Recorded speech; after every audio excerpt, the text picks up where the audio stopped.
All right, welcome everyone. I am super excited to be here today. My name's Lizzie Mack, and I'll be the moderator of the panel. I'm with Grub Queens and Edomat Innovations, and we're working to commercialize all of the wonderful, amazing bug foods and bug production that is out there. So we've got actually a lot of brands that we're hoping to rep here in the audience. In fact, I had the most amazing grasshopper broth last night. Temple and I agreed that if you hadn't told us, we would have thought it was beef broth. Yeah. All right, so let me introduce our panel. First and foremost, I know all of you probably have heard of Temple Grandin, who's an American scientist. She's a professor at Colorado State University. She's an author, and in fact, some of her books are in the bookstore, and we went over yesterday, and Temple graciously signed them all on visual thinking. And she graduated with her bachelor's in psychology. She's got her master's degree and her doctorate. She's at Colorado State University right now as a professor in Fort Collins, one of my favorite cities in Colorado.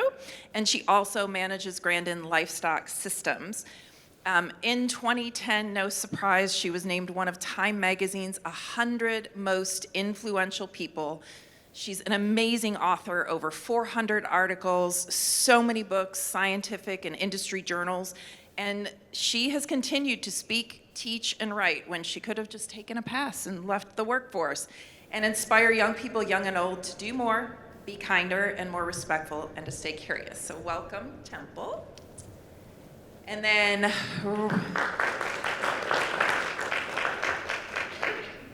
Robert Nathan Allen, one of my business partners and RNA to the friends and colleagues in the room, founded the educational not-for-profit Little Hearts in 2013, and he's nourished people, sometimes with food and often bugs, for over a decade. And he also co-founded the North American Coalition for Insect Agriculture in 2016, and he is a familiar face here at South by because he did the Future of Food from 2020 to 2023, and he's an amazing consultant if you're doing insect agriculture. He speaks at conferences, and he's an industry expert for media outlets, some of you may have heard of, like NPR and Reuters and National Geographic. So if you're looking for an expert, that would be RNA. And then Elida Espinoza is a PhD and entomologist and principal scientist at one of the companies that has done amazing work in viroflight and insect agriculture. They actually focus on the commercial farming of black soldier fly larvae, and she specializes in the development of rearing and selection strategies. So basically making sure you have the healthiest, best soldier flies, and she has a strong background in genetics and molecular biology. She also has a cross-functional team she's leading to enhance black soldier fly production, and it extends to managing large-scale projects. So she works on some of the largest insect agriculture facilities here in the United States, and she has a huge commitment to advancing insect agriculture, and it's totally evidenced because she works on those cutting-edge genetic techniques in commercial insect farming to make sure we have great product, but also a healthy insect population. So welcome, Ellie, to our panel. And with that, here we go. So one of the things I'd like to do is kick off, and Temple, if you'd be willing to take this for us, can you talk about just animal welfare in background and in general and how it relates to insects? Well, in my work with animal welfare, one of the first things I ever did was to look at what cattle were seeing when they went through a chute. I get asked all the time, are they scared of getting slaughtered? No, they're more scared of a big weird shadow that suddenly appears. I'm a visual thinker. Everything I think about is a picture.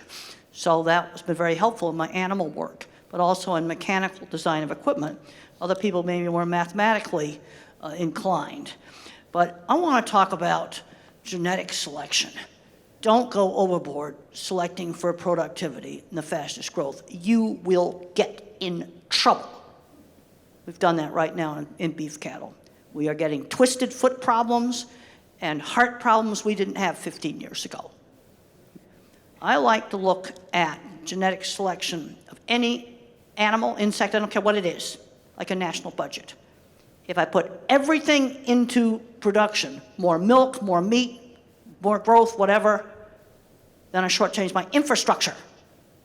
the skeleton, the heart, reproduction. We've got dairy cows that don't hardly breed. And maybe I'm shortchanging my military, my immune function, the ability to fight off disease. Be really careful about selecting growth. Don't make the mistakes that the other livestock industries have made on this.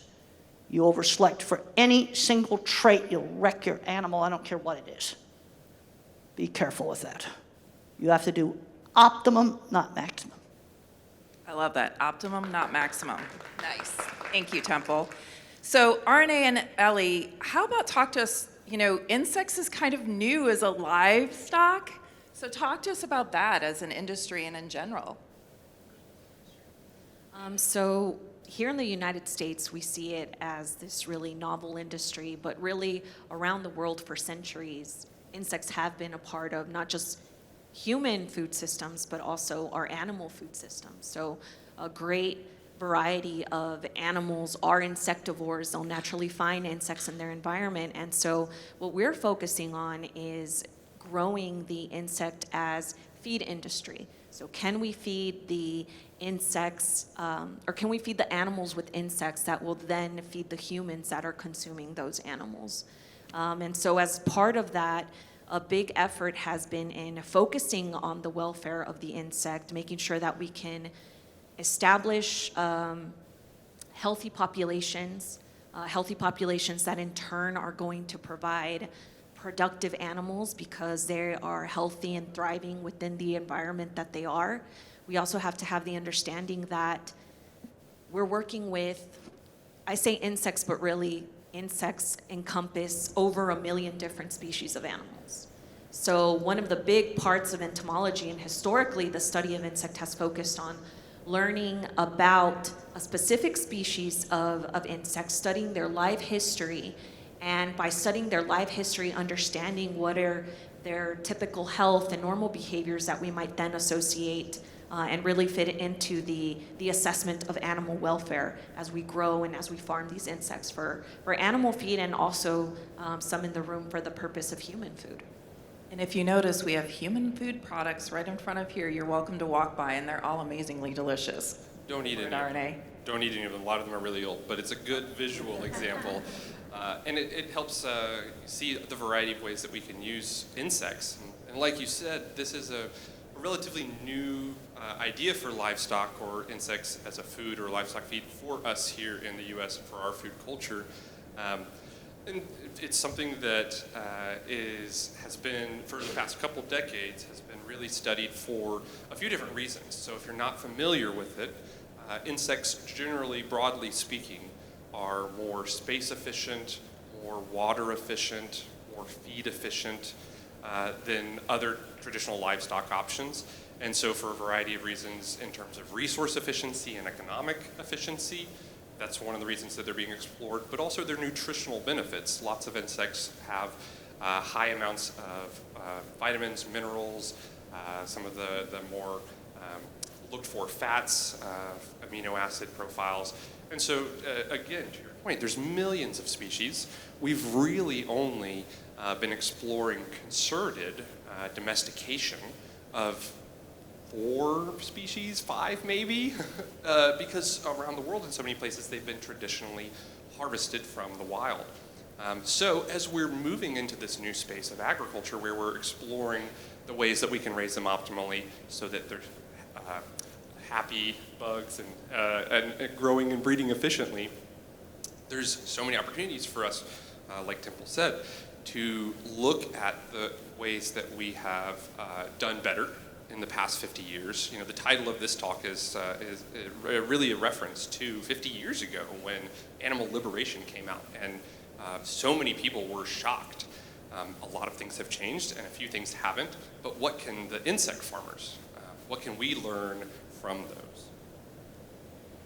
One of the things that you just led into it beautifully, my next question, that we always are concerned with anytime animals are involved, insects included, is their actual welfare.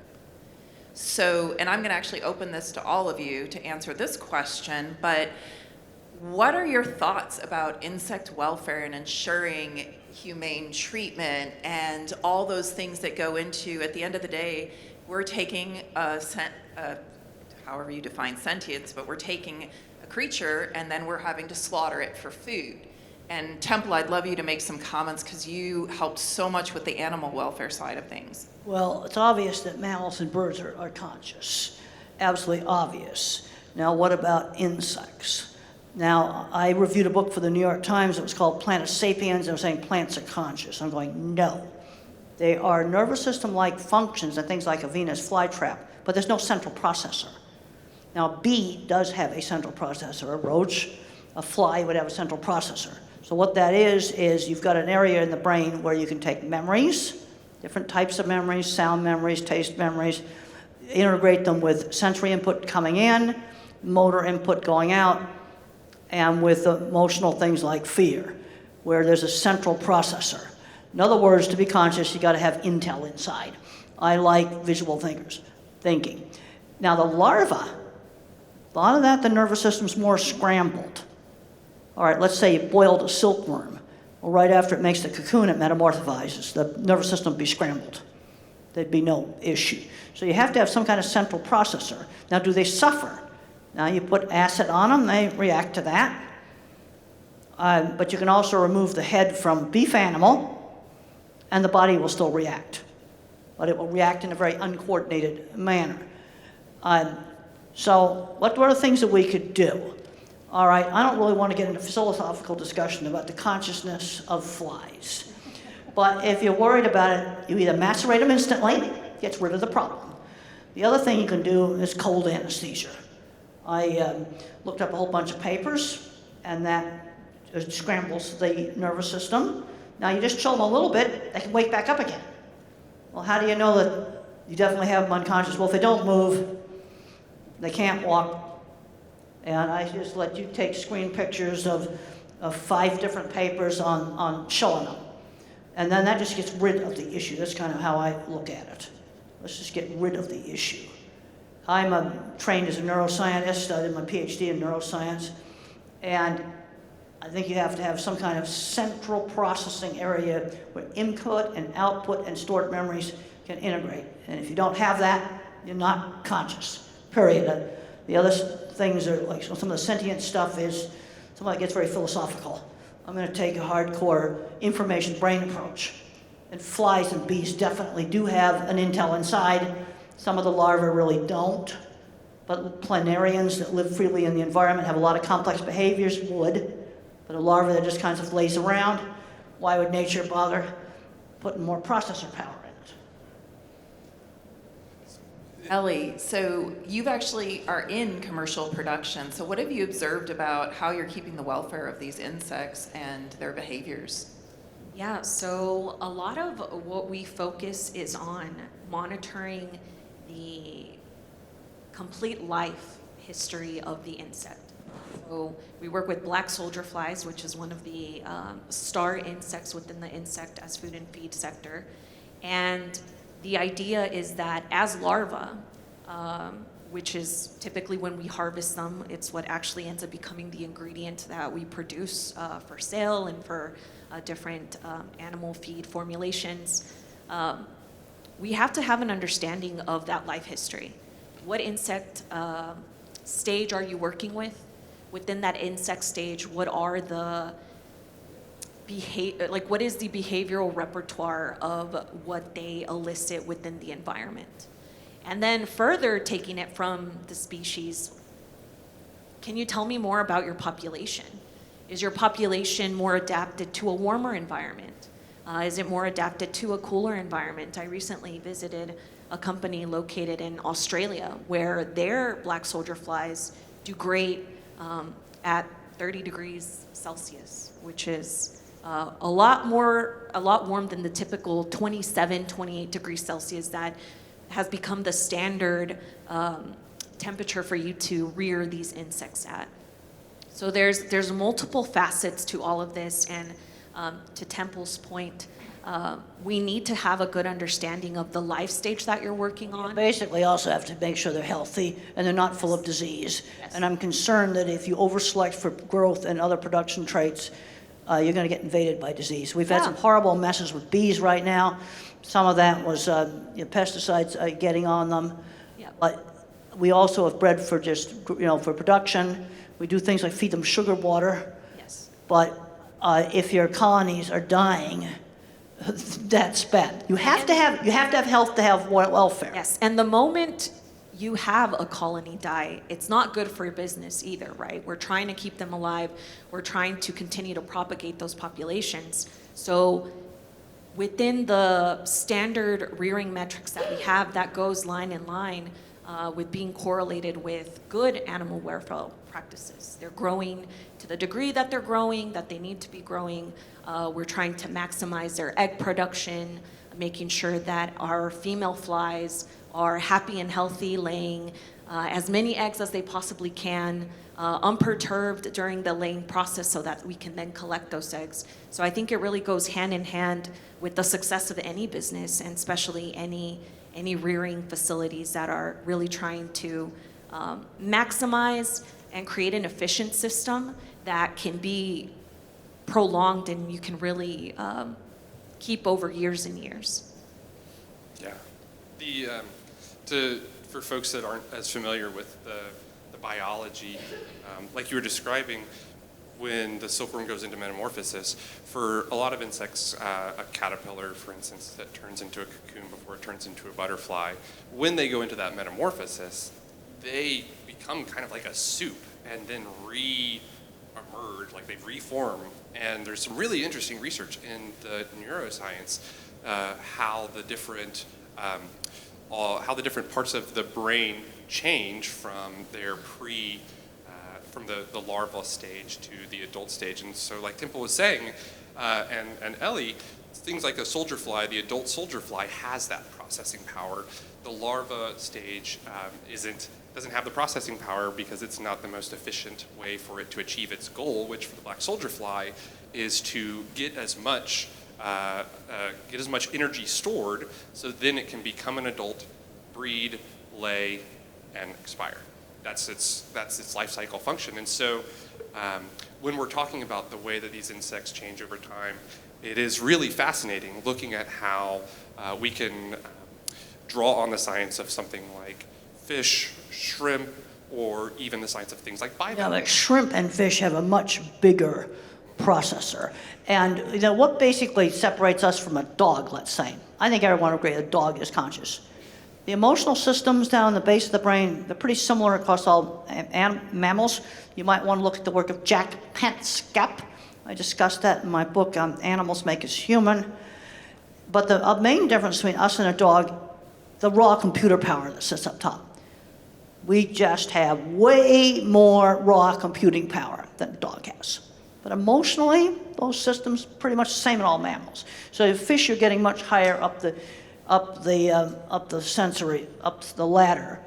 Now if you were to boil the silkworms right after it goes into the cocoon, everything's scrambled, and there's no issue with boiling silkworm cocoons. Yeah, and I think the bivalves like mussels and clams are an interesting. That's a reflex. Other direction, right? Well, it's a reflex. You touch it, because remember, I can take the head off a beef animal right after it's been shot and poke it, and it will react. I can pinch nerves on it. It will react because the circuit for walking is in the center of the spine.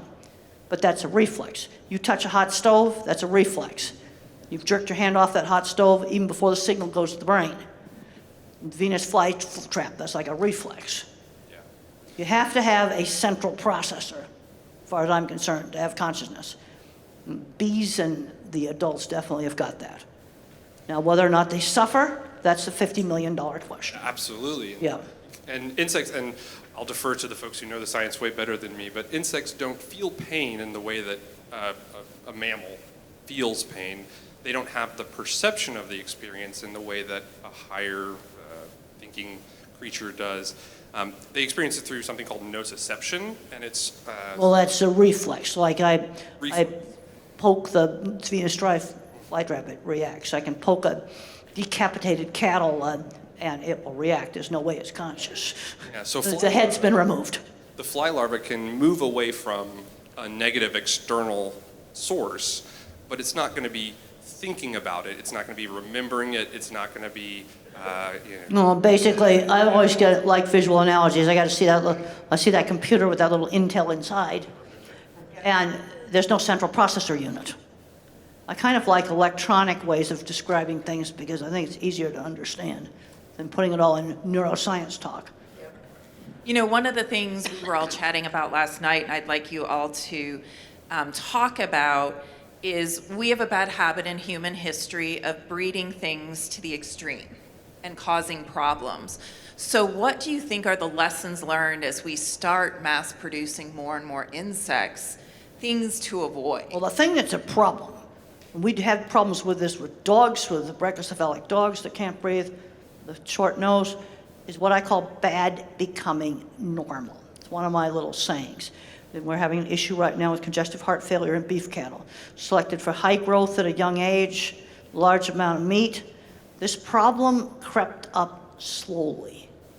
And then people don't notice it until it gets really serious. I'm also concerned about disease resistance because a strong immune function, I don't care if it's an insect or beef animal, also takes energy to operate. Everything takes energy. And you can get bad becoming normal.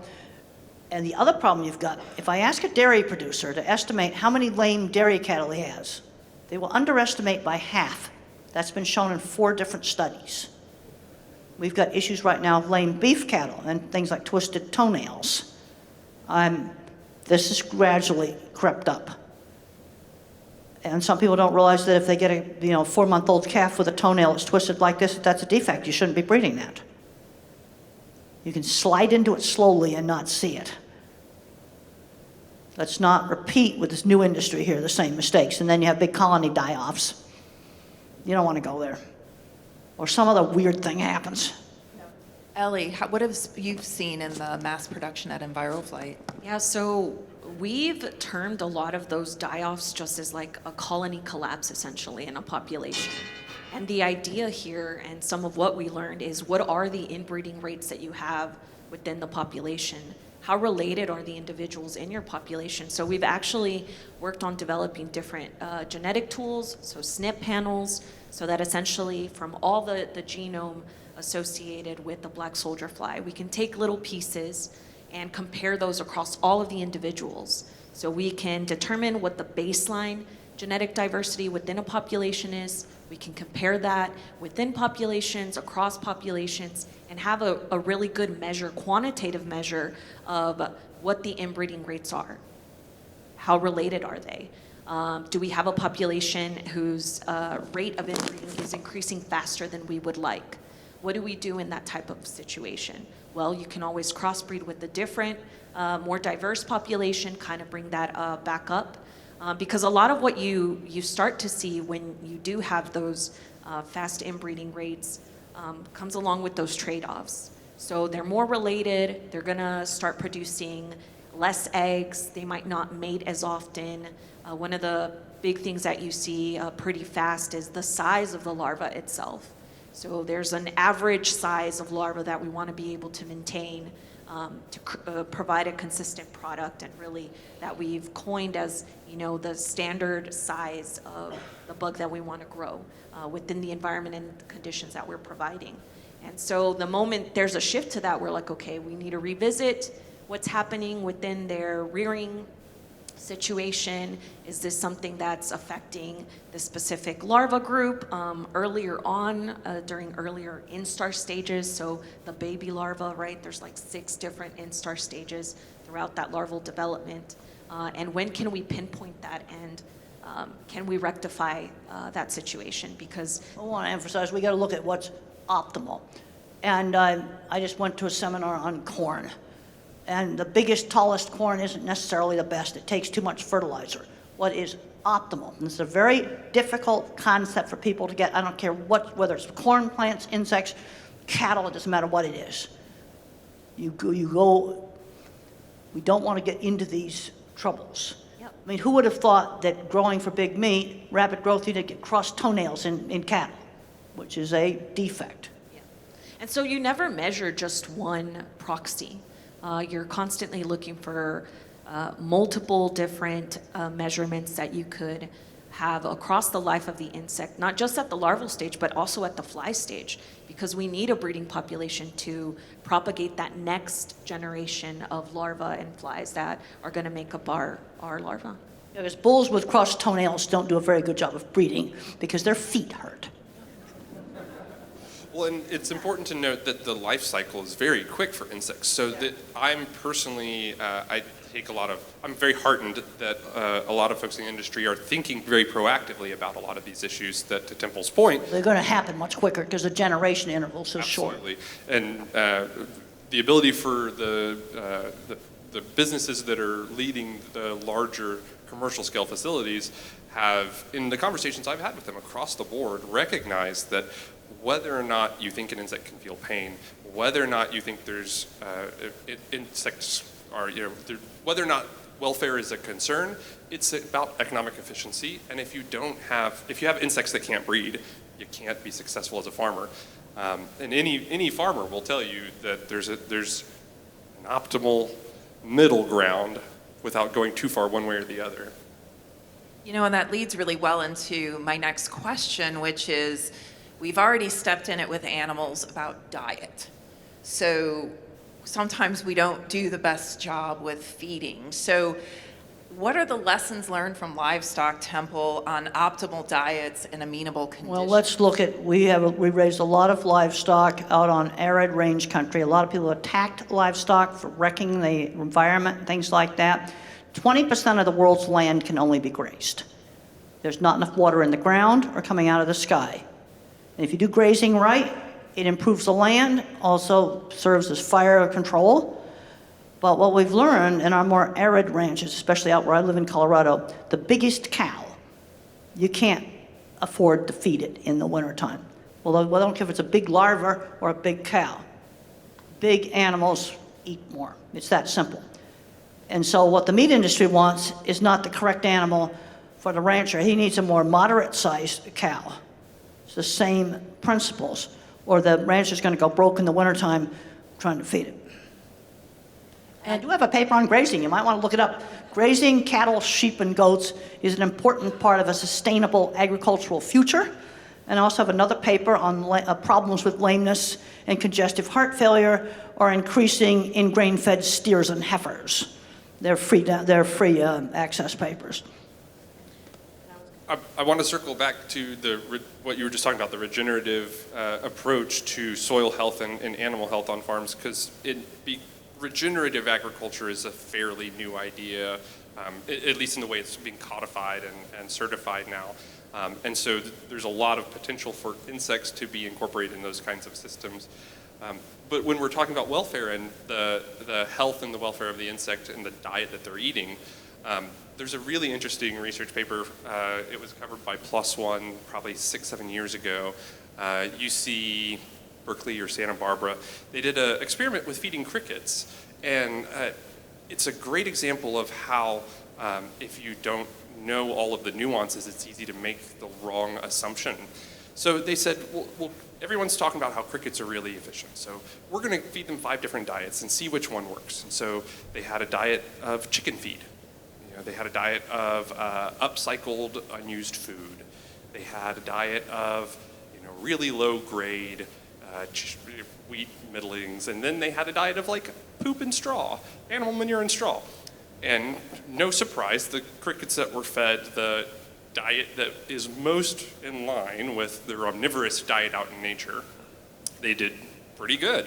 The diets that were less quality, they did worse and worse. And of course, if you feed them the crickets on manure, they're not detritivores. They don't eat manure in the wild in that amount. They didn't do well. And a lot of the media around it said, oh, look, these crickets didn't do all that great. They're not that efficient. So we should just ignore this or give up on it. Or That's true for any animal, what you feed Exactly. it. I mean, let's say you just feed cattle straw, they're not going to gain much weight on it. You can actually maintain cattle on straw, but if you really want them to grow, you're not going to grow on a diet of just straw. That's right. They might survive, but they're not going to thrive. But then you have a mature animal. This is where you don't want to get it too fat. And it can have a diet that's low in, it still has to have its minerals, its vitamins and minerals. It's got to have that stuff.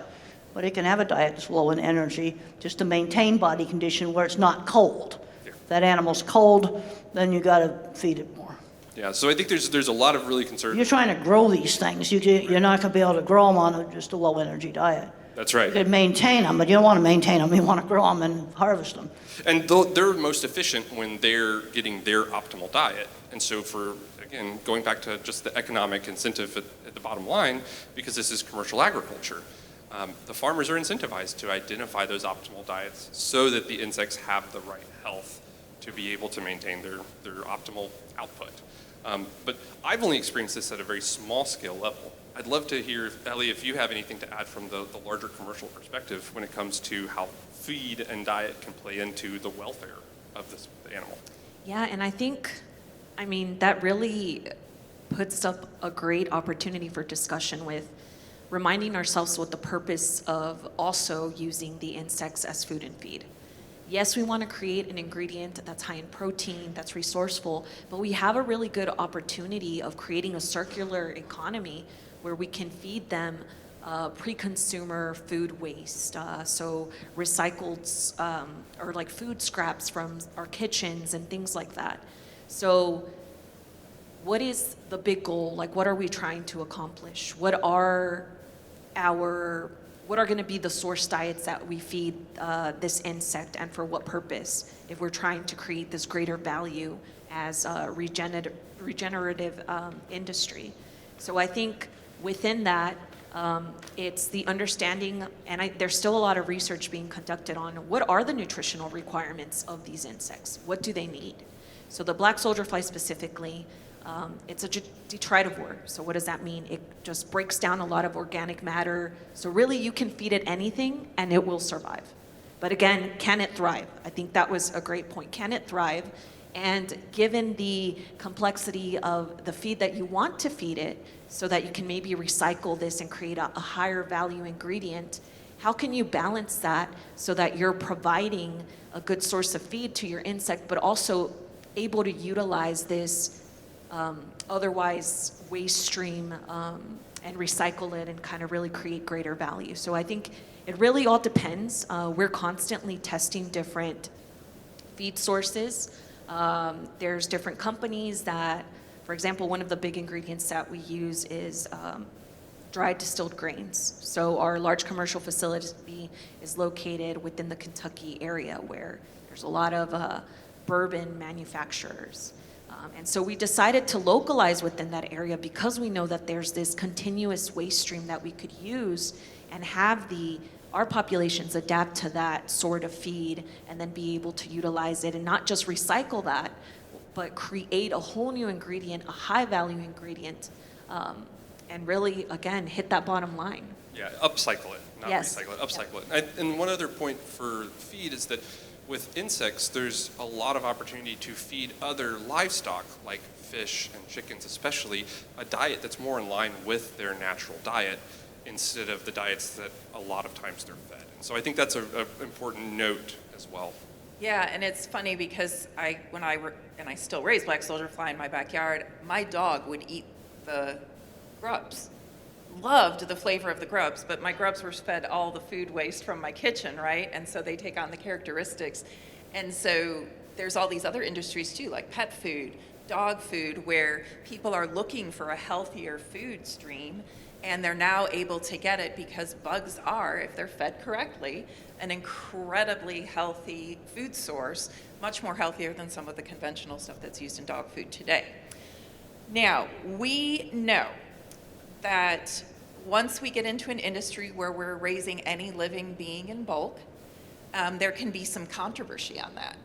And so what do you think the lessons learned, Temple, are on slaughter methods and humane euthanasia and all those things that we can take into this industry to avoid that? Well, basically, you just crush them. Okay, if it's going to a product like the broth, you just crush them, instantly crush them. No one will argue with that. Or you freeze them. Those are the two things that you could do. It turns off the nervous system. Now, when you look at people's concern, people are more. There was an interesting study done almost like 25 years ago, looking at welfare concern between an animal like cattle, for example, and chickens. See, our Humane Slaughter Act in this country doesn't cover poultry. Other countries it covers poultry. But people were more concerned about cattle than they were about chickens. But now there's getting to be concerned about fish, and yeah, we should be stunning fish, and you can use various methods. So electrocute them. Freezing is not a good method. Putting them in a cold slurry causes pain before they succumb. But people basically are more concerned about mammals and birds than they would be about fish, for example. There's evidence now that the calamari, octopuses feel pain. They have a big central processor. There's also a bit of a central processor in each tentacle that we've got to be thinking about them. But people are more concerned about the mammals. Because whether or not insects truly suffer, that's still kind of up in the air. I don't really want to get in that discussion. Let's just figure out ways they're easy to crush, and that absolutely solves the problem, absolutely. All right, thank you.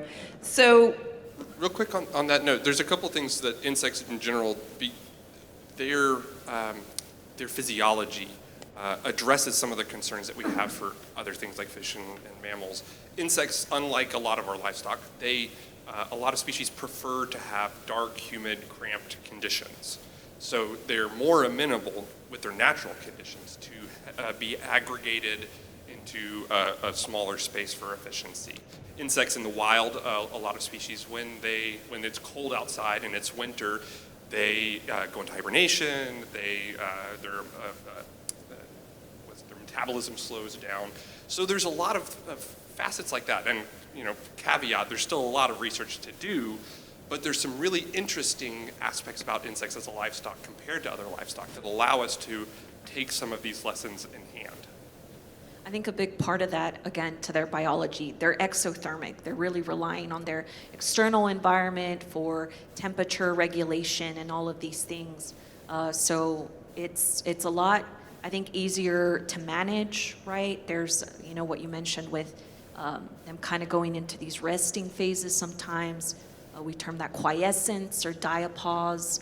We know that in the wild, insects often overwinter. They survive a winter and they bring up populations again. So there's a lot of natural and normal behaviors that we can look at and really compare to the captive or the farmed insects that we're currently rearing. and that's a great lead-in, because one of the things that fascinated me when I started researching the facilities that succeeded or failed so far was this whole concept of natural condition. Like, what is, because some of these ones that were heavily funded by like PE and VC firms, they tried to do this massive scale, and the bugs don't seem to scale. So I'd love Ellie and RNA. One of the problems is you just do one great big thing and it gets a disease that goes through the whole entire colony. Exactly. Like they took down the whole factory. But I would love to hear about, how do you create natural conditions when you're bulk raising something? Like, what are you doing? So, great question. And yeah, there's been a lot of different insect companies raising different types of insects. And I think one of the things that we're starting to learn is, rather than have a centralized, really functioning company, it's better to decentralize. Kind of, I've noticed that a lot of the really successful companies that have been able to scale up their production have done so by creating a type of modular rearing design, where they're able to kind of create little boxes or smaller entities that allow for greater control, because they're very finicky. They like the specific conditions. Yes, they're resilient, but you still need to keep them happy, because at any point during any part of their life history, if something's wrong, that's going to affect you, 20 days down the line. And their life cycle from egg to the next egg is 40 days. So you don't have a lot of time to troubleshoot or figure out what's going on. So really the scale up, I think it's just part of the growing pains. You make each production unit separate. Okay, like right now I got avian influenza, and normally the way to prevent disease spread is to, kill off and quarantine that area. Unfortunately, avian influenza is being spread around in the air and in the wild birds. But if you have separate, let's say you're using shipping containers. Okay, each one of those things is separate. So hopefully, as long as you're not cross-contaminating with the people, then you can keep that disease confined to that one shipping container. And I mean, that's all part of managing your system, managing the rearing environment that you have, ensuring that, one, it's a sanitary farm condition, that you're really mitigating the opportunity for disease or some type of pathogen to establish. We also got to make sure that in your food product, that you follow good manufacturing practices. I don't know how listeria got into donuts, because that's fried, but you've got to, with some cats or some other animal just got sick from raw pet food. We've got to really be careful on our good manufacturing practices so you don't put stuff out there that's going to make people sick. Because, okay, you're starting out with a new industry, you don't want to have a food poisoning incident. And it could have nothing to do with the fact that it was insects. It could just be dirty conditions in the packaging plant. And I think that's a good question, Arne, to talk about what is being done with the FDA on making sure insect food products are of equal standards. Yeah, well, and to back up to what Ellie said, most of the farms have very clear parameters. Who can go into which places, who can interact with the insects, having hair nets, having coats, having booties on your feet. They're very careful about making sure that there's not diseases brought into the farm, because that can be detrimental. Same thing, the same thing with chickens. Yeah, absolutely. And there's a lot of those precautions have been learned from other industries like chicken. Well, like for example, in our industry, I can remember years ago, dirty stuff, you'd go out in the livestock yard and go in where they were packaging meat, that's totally disgusting. Now that's banned. And clothing that's worn in the yards that's not allowed in the food processing areas is following really good practices. And I watched the industry develop these practices. And like, for example, in a cattle plant, you have blue uniforms for livestock. Those white uniforms are not allowed in the livestock area because you don't want to get that contamination. It's the same thing. We do the same thing with chickens. And I watched the food industry, my industry, change from being really dirty in the 80s to the way it is today, which is a zillion times improved. And they had to develop these procedures. And you've got to make sure that somebody isn't running some dirty, nasty place and getting the stuff contaminated. Yeah, and to draw on your example of electronic analogies, you can think about some of the ways that the insects are being farmed modularly as air gapped, in the same way that you would have put your data in a hard drive that can't connect to the internet. In a lot of the facilities, they are farming the insects in a modular container. One of the problems you get with avian influenza is it travels through the air. Same thing with the PRRS virus in pigs. So the ability to have that modularity can address some of those issues. And then to your question about how large-scale rearing impacts things like the natural behaviors and welfare, I'll use crickets as an example. Crickets prefer teeming conditions, but they also prefer a lot of vertical space. And so a lot of cricket farmers will use, originally it was things like egg cartons, but now it's like cardboard stackers that create a lot of three-dimensional like hexacomb space within the rearing unit. And the crickets enjoy finding their own little nooks and crannies. They have their own little, behaviors and clusters. But they're able to utilize that natural behavior for clustering and for climbing to create optimal environments that allow them to still exhibit those natural behaviors and do their breeding rituals and their singing and the chirping and all that kind of The other thing is when we get back into the processing, okay, you've got packaged product there, you've got to make sure it's done right. And USDA is a lot more stricter than FDA is, a lot more strict.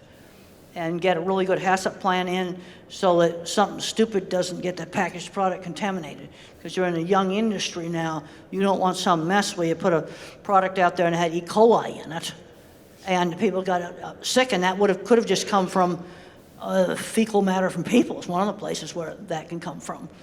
HACCP plan is HACCP, so that's hazard analysis. Hazard analysis, critical control points. And you have to look at what are the really important things you have to do, let's say to keep E. coli out of your packaging system. Because I'm pretty sure that's where the donuts got contaminated.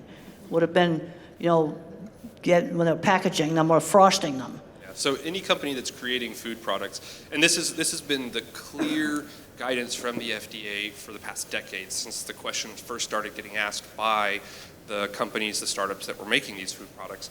The FDA has been very clear. If you are using insects as a food, they should be raised for food, they should be harvested, they should be processed, packaged, shipped, in accordance to your good manufacturing practices that every single food product has to follow.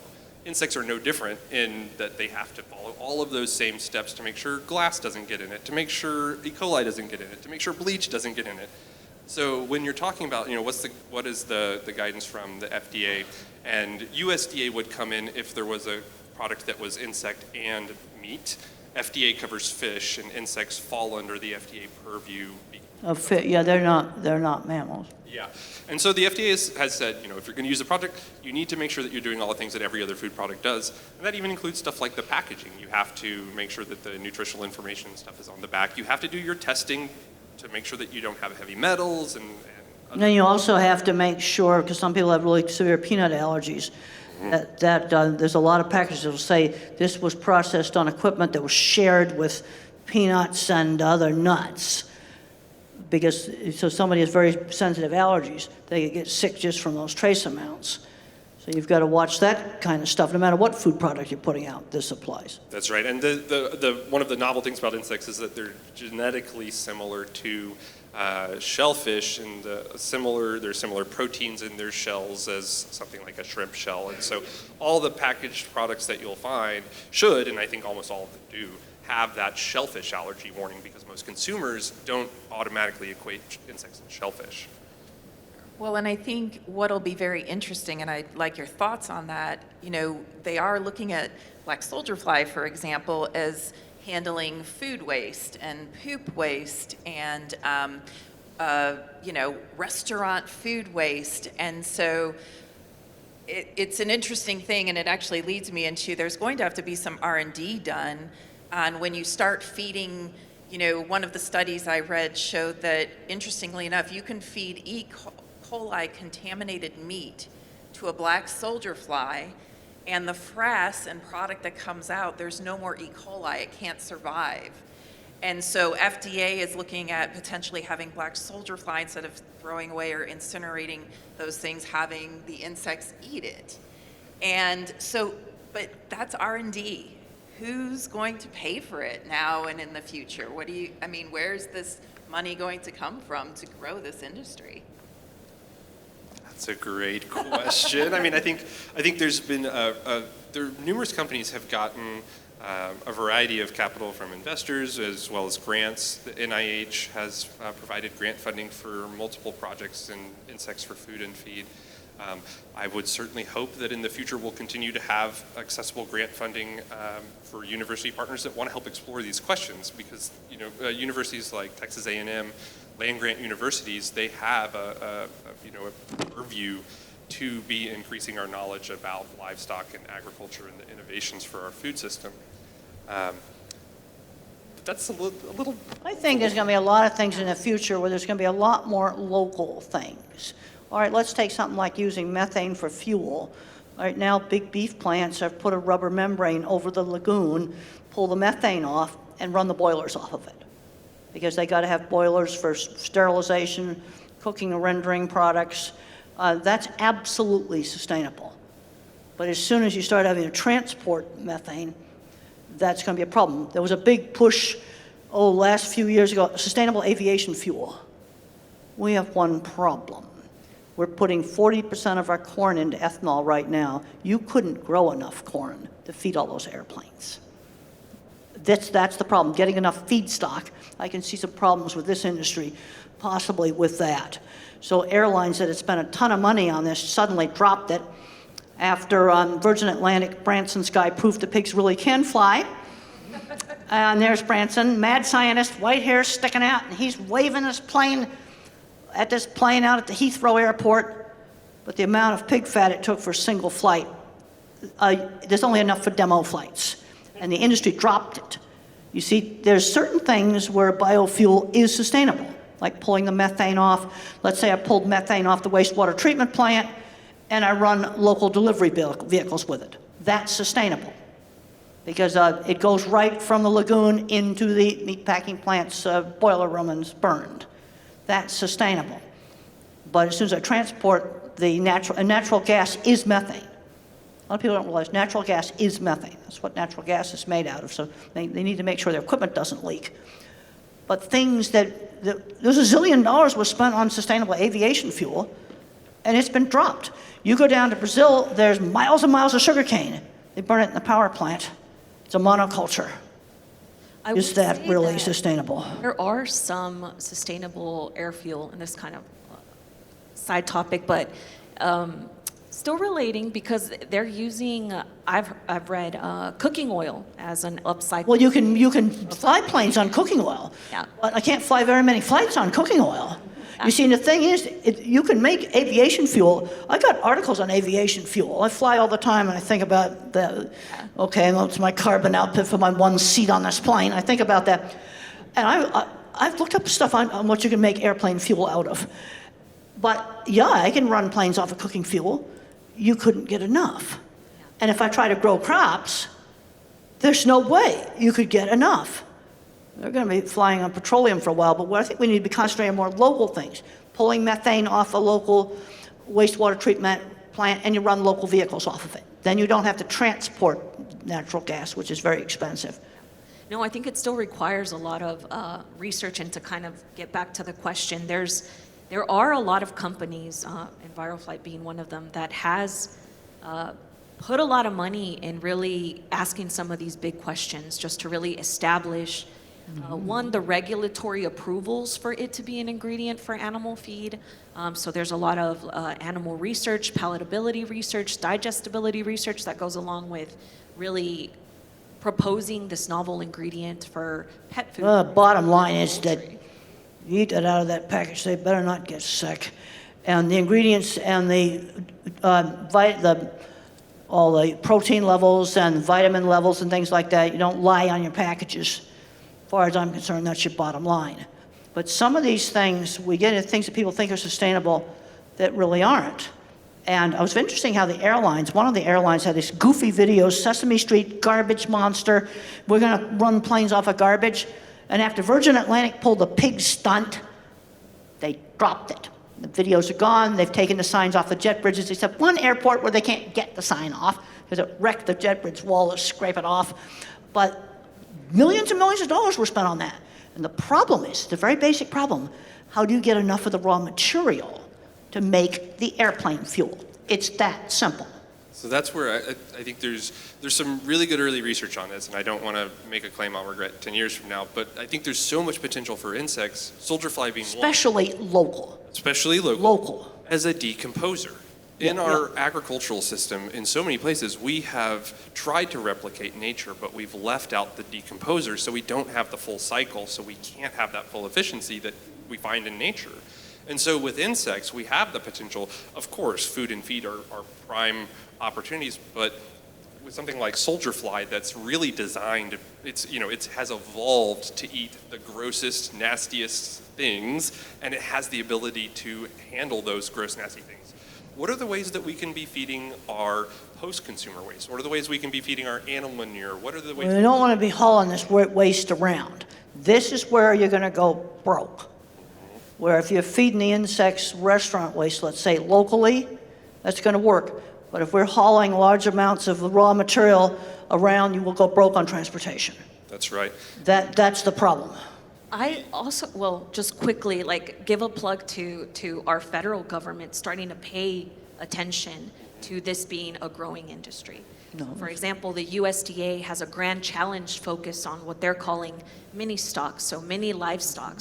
Really, how can we provide grant funding? How can researchers at the USDA, ARS, the Agricultural Research Services, provide some of the labs and the scientists to really dedicate to solving some of these problems that are going to become industry-wide? It shouldn't be led by a single company because we're really trying to make it just more amenable and accessible to other startups, other companies trying to be contributors to this overall, I think, solution to... But I still think local. Let's look at where we're taking good cattle pasture, fill it full of solar panels, Well, I picked out a very special seat on Southwest so I could do a solar panel inventory, final approach San Diego Airport. They ought to be ashamed. All these warehouses with naked roofs. That's where the solar panels ought to be. Parking lots and roofs. Not out on good cropland or Maybe we can put some shipping containers growing bugs on top of the roofs and then. maybe something. Now you gotta be careful about over what warehouse got a real flimsy roof. They just built our new supermarket. And let me tell you, the trusses are flimsy. I don't want to put shipping containers on that roof. No way. Well, we have 5 minutes left. Okay. So I want to give, number one, I love the conversation about the local, because I do think insect agriculture has an incredible opportunity to bring local, quote-unquote, livestock solutions. To your point, Temple, most of the money is moving it around. Well, this is the problem, because I've been around now, I'm 77 years old, and we were doing all kinds of crazy stuff back in the 70s, and what made it broke was the cost of transporting liquids all around. You go broke on transportation. And garbage is going to be very expensive to ship, it's mostly water. But if you did something with it locally, then that's going to work. So what I would like to do for our last few minutes is give each of you a chance to talk about what you think is next. Like, we have people in the audience who could go out and have a conversation tomorrow about this that helps move this forward. So Ellie, you first. All right. I think one of the big things as a society that we need to do is keep an open mind to the insects as an ingredient for your pet, for yourself. I think there's a lot of benefits that are there as far as nutrition, but also just a lot of benefits to our planet that we can have if we really look at this as a really a serious, viable option within our menu and the menu of our companion animals or the animals that we farm. So I'll go a little further and say that I'm, on the horizon, I'm excited about the research for using insects, their frass, their manure for fertilizer, for soil health, using insect oils as a biofuel or as industrial lubricants, other ways that we can shift, even if in small amounts, away from fossil fuel reliance by utilizing the oils and fats that we can garner from nature, by utilizing our lowest value things and letting them upcycle them. So I'm really excited about the potential for more people to understand the role of the upcycler and the decomposer in our natural systems and in our agricultural systems, because I think that's where insects will really be able to shine. Well, I think with a lot of things, we're going to have to start thinking about a lot of things like this on a local level. Because something that's high in liquid, hauling it around is not going to work. I watched the airline industry all gung-ho on biofuels, and then all of it, after the pig stunt got pulled, they dropped it.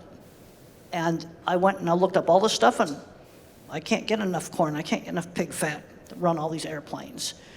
But something local, methane coming off a local wastewater treatment plant, running some local delivery vehicles, that will work. That's truly sustainable. And I think similar things you could do with insects, because they can be put in a shipping container. We do have to be careful on flat roofs about not overweighting flat roofs. They're real flimsy. Solar panels are light.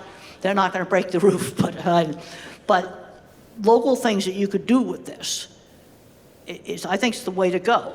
The other thing that I did on a lot of my cattle handling stuff, I wrote about it. I wrote lots of articles just on how to do it.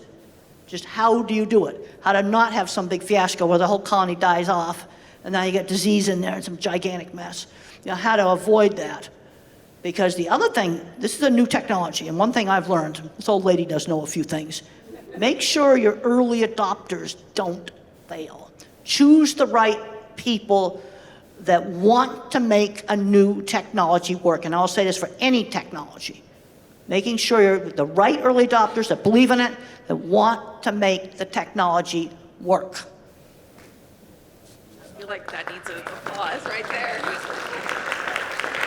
Well, thank you all three of you, and I think just listening to this discussion from you all, you know, it reminds me of you guys brought up some amazing points, and like one of them, we know we can't feed the planet on meat and plants, but if we add bugs into the food chain, there's countries that subsist on black soldier fly larvae right now.